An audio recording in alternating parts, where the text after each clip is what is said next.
오늘은 아주 특별하고 깊이 있는 이야기를 나누어 보려 합니다. 바로 고대 한자와 성경 속 노아의 방주 이야기, 그리고 우리가 살고 있는 이 시대의 메시지에 대한 이야기입니다. 이 이야기는 단순한 언어학적 분석을 넘어 우리의 삶과 신앙에 대한 중요한 통찰을 제공할 것입니다. 인류 역사상 가장 드라마틱했던 사건 중 하나인 노아의 홍수와 관련된 흥미로운 언어적, 영적 연결고리를 탐색하며 우리의 존재론적 질문에 답을 찾아가는 여정이 될 것입니다. 먼저 성경 속 노아의 시대를 함께 떠올려 봅시다.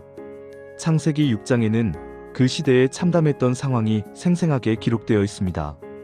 여호와께서 사람의 죄악이 세상에 가득함과 그의 마음으로 생각하는 모든 계획이 항상 악할 뿐임을 보시고 땅 위에 사람 지으셨음을 한탄하사 마음에 근심하시고, 이 구절은 당시 인류의 영적, 도덕적 타락이 얼마나 심각했는지를 여실히 보여줍니다.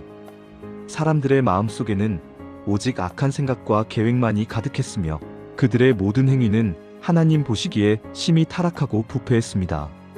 사회 전체가 부도덕과 폭력, 불의로 얼룩져 있었고 하나님과의 관계는 완전히 단절된 상태였습니다. 하나님께서는 이러한 인간의 모습을 보시고 깊이 탄식하시며 창조주로서의 한없는 사랑과 더불어 공의로우신 심판자로서 홍수로 세상을 심판하시기로 비통하게 결정하셨습니다. 여기서 우리가 주목해야 할 또 다른 중요한 사실은 노아의 시대에 지구상의 인구가 얼마나 되었을까 하는 부분입니다. 당시의 인구 통계를 정확히 알 수는 없지만 고고학적 발견과 인구학적 모델링을 통한 과학자들의 계산에 따르면 당시 지구상의 인구는 대략 10억 명에 달했을 것으로 추정됩니다.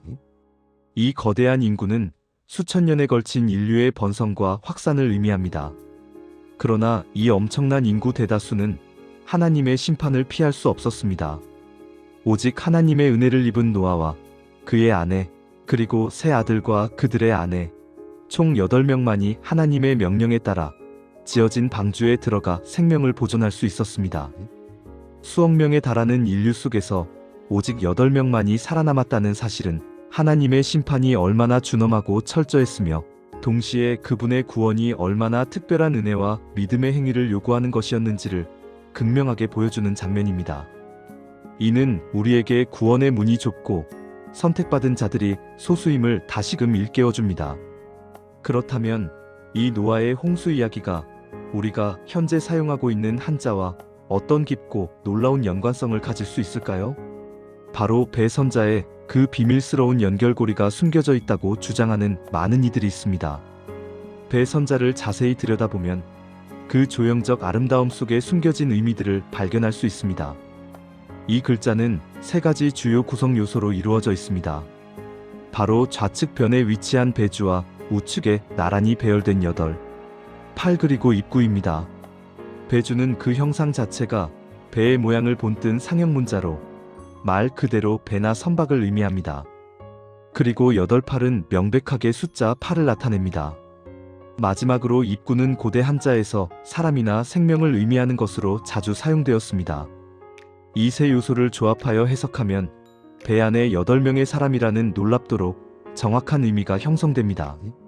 이러한 해석은 단순한 우연의 일치라고 보기에는 너무나 놀랍지 않습니까? 성경의 노아의 방주 이야기에 등장하는 8명의 가족, 즉 노아와 그의 아내, 세 아들과 그들의 아내들이 방주라는 거대한 배를 타고 대홍수 속에서 구원받았다는 내용이 수천 년 전부터 동아시아에서 사용된 한자, 배선자의 구성에 그대로 반영되어 있다는 주장은 많은 이들에게 깊은 감동과 신비로운 놀라움을 안겨줍니다.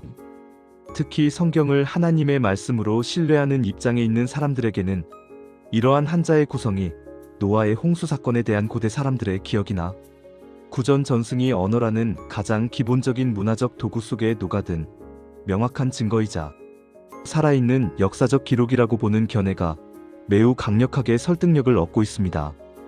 이는 단순한 언어적 유의를 넘어 인류 문명의 뿌리 깊은 곳에서 성경적 진리를 찾아내는 경이로운 경험을 제공합니다. 물론 이러한 해석에 대해 학문적이고 비판적인 시각도 존재한다는 점을 간과해서는 안 됩니다.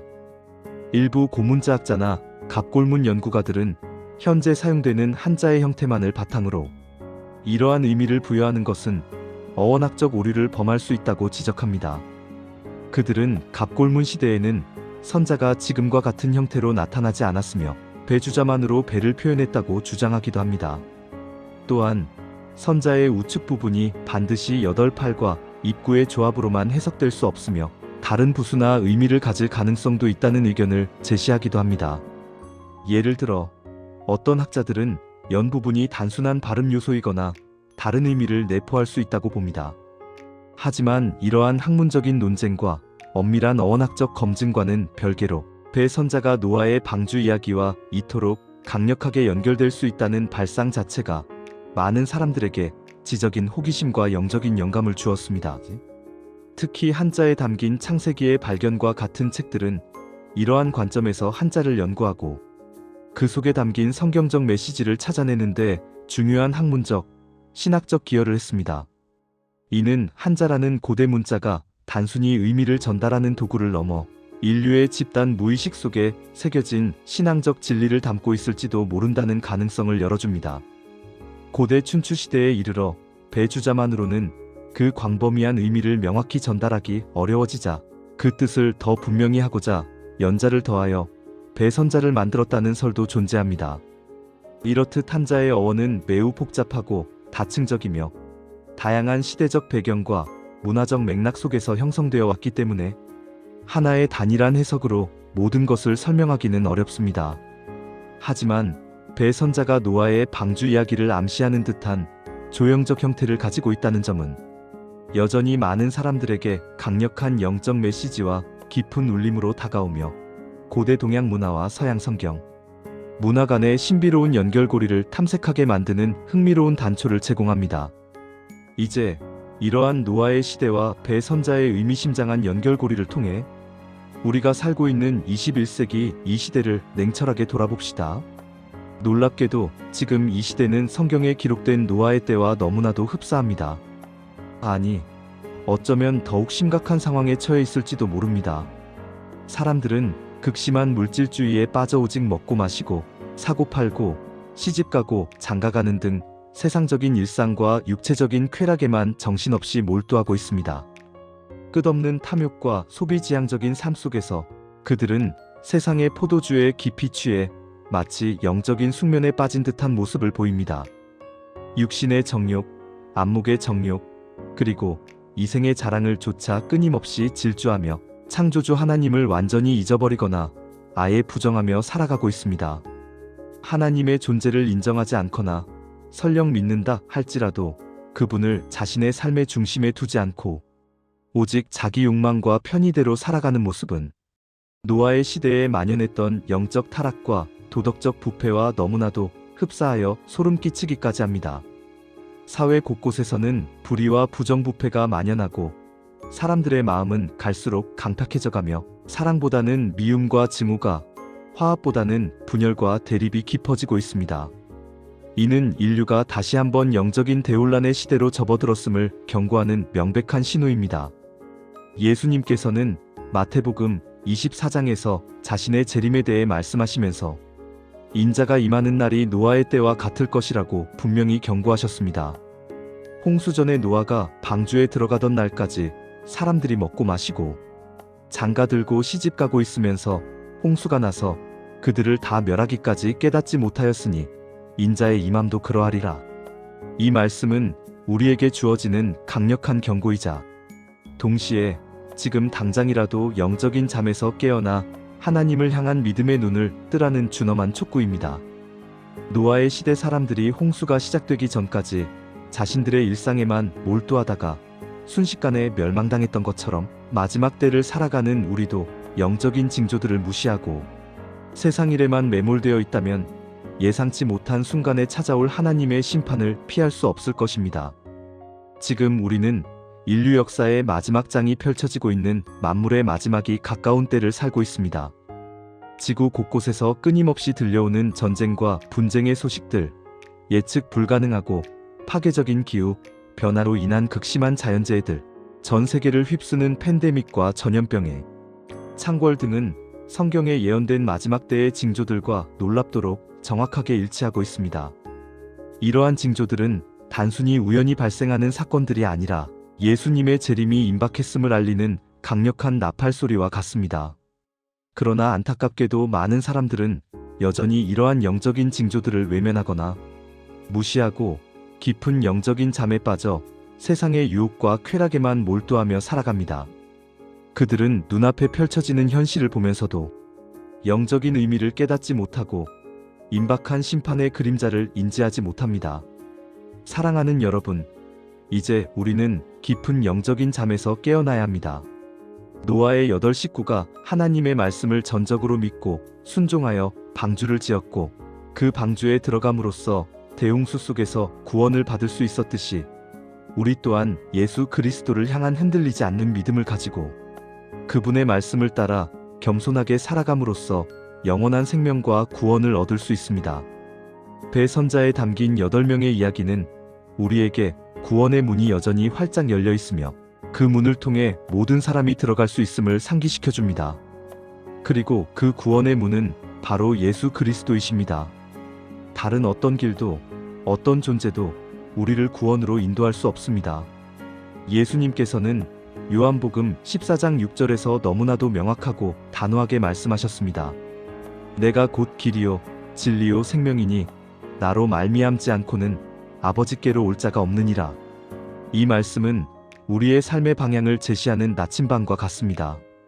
우리가 혼란스러운 세상 속에서 헤매지 않고 걸어가야 할 유일한 길, 우리가 의지하고 믿어야 할 변치 않는 진리, 그리고 우리가 궁극적으로 얻어야 할 영원한 생명은 오직 예수 그리스도 안에 있습니다.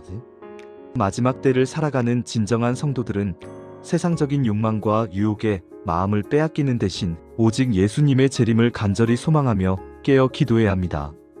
우리는 세상의 가치관과 타협하지 않고 오직 그분의 뜻대로 살아가는 삶을 통해 우리의 믿음을 증명해야 합니다. 우리의 삶의 모든 순간순간이 하나님께 영광 돌리는 예배가 되어야 할 것입니다. 다시 한번 고대 한자배 선자의 조형적 의미를 깊이 마음에 새겨봅시다.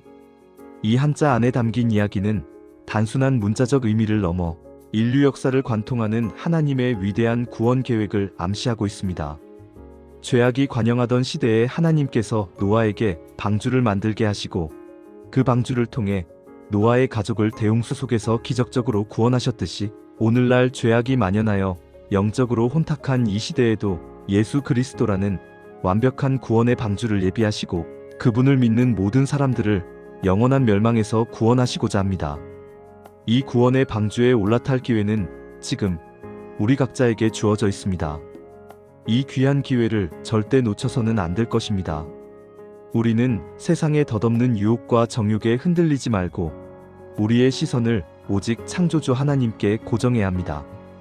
우리의 삶의 궁극적인 목적이 세상적인 성공이나 찰나의 쾌락이 아니라 하나님의 영광을 나타내고 그분의 뜻을 이루는 것이 되도록 합시다.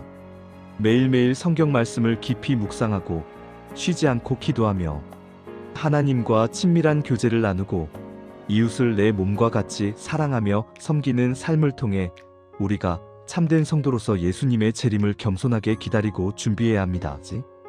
우리의 믿음의 행위 하나하나가 마지막 때를 살아가는 증인의 삶이 되어야 합니다. 사랑하는 여러분, 예수님의 재림은 더 이상 막연하고 먼 미래의 이야기가 아닙니다. 그것은 우리의 삶의 문턱에 바싹 다가와 있습니다. 우리는 이 엄중한 사실을 분명히 깨닫고 영적인 잠에서 완전히 깨어나 빛의 자녀답게 하나님의 백성답게 살아가야 합니다. 노아의 때에 세상 사람들이 먹고 마시고 즐기며 심판의 그림자를 알지 못하고 방심했던 것처럼 우리 또한 영적인 무감각과 무관심에 빠져서는 절대 안 될 것입니다. 정신을 차리고 깨어 있어야 합니다. 주님 오실 날이 가까웠음을 인식하고 우리의 삶을 재정비해야 합니다. 마지막으로 우리 모두가 예수님의 재림을 뜨겁게 소망하며 늘 깨어 기도하고 흔들리지 않는 믿음 안에서 굳건히 서서 주님 오시는 그날까지 충성되고 지혜로운 삶을 살아가기를 간절히 소망하고 축복합니다. 고대 한자 배선에 담긴 이토록 깊은 의미를 통해 노아의 홍수 사건이 우리에게 주는 영적인 교훈을 다시 한번 마음 깊이 되새기며 지금 이 순간 우리의 삶이 과연 주님 보시기에 합당한지 겸손하게 돌아보는 귀한 성찰의 시간이 되었기를 진심으로 바랍니다. 이 모든 말씀을 통해 우리 모두가 하나님의 은혜와 진리 안에서 더욱 굳건히 서는 계기가 되기를 바라며 경청해 주셔서 감사합니다. 아멘. 구독과 좋아요를 하여 주시면 다음 영상 제작에 큰 힘이 되겠습니다.